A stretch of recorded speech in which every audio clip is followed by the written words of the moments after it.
Inilah suasana pantai Kuala Bedawa Untung.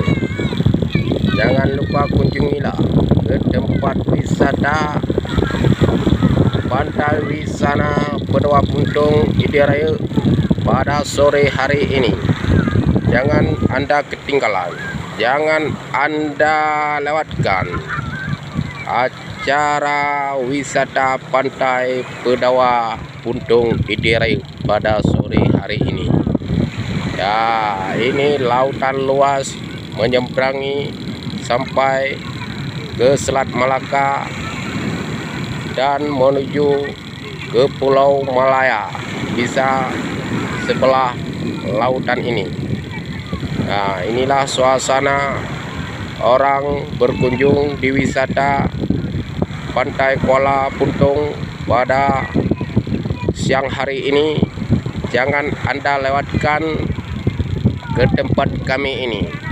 Asal yang kemari, jangan lupa untuk membeli oleh-oleh, yaitu mainan anak-anak ya, yang segini rupa.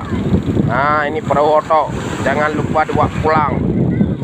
Ini lagi topeng rotokan ya, jangan lupa dibawa pulang untuk anak-anak kesayangan anda yang akan dibawakan dari Jayapura ataupun dari Pulau Jawa.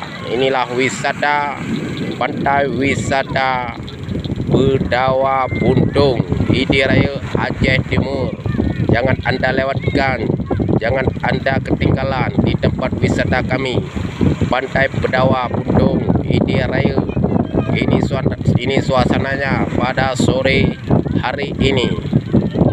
Dan kita lihat sama-sama, orang banyak berenang, ada memakai ban ya, ada yang memakai bisa rental kereta CCTV ya. Jangan Anda lewatkan di acara pantai Kuala Idiraya ataupun pantai Kuala Bedawa Untung Idiraya Aceh Timur. Inilah suasananya pada siang hari ini. Banyak orang berenang, bermain-main dan bersantai-santai di tempat gubuk-gubuk yang sangat sederhana ini. Jangan Anda ketinggalan, jangan Anda sampai Anda lewatkan di acara pantai wisata Bedawa Untung Idiraya ya. Asal jangan lupa bawa pulang ini oleh-oleh perahu otok dari Cirebon, langsung dari Cirebon. Nah, juga ini kitiran angin ya, topeng langsung dari Cirebon. Nah, juga ini rotokan ayam langsung dari Jayapura.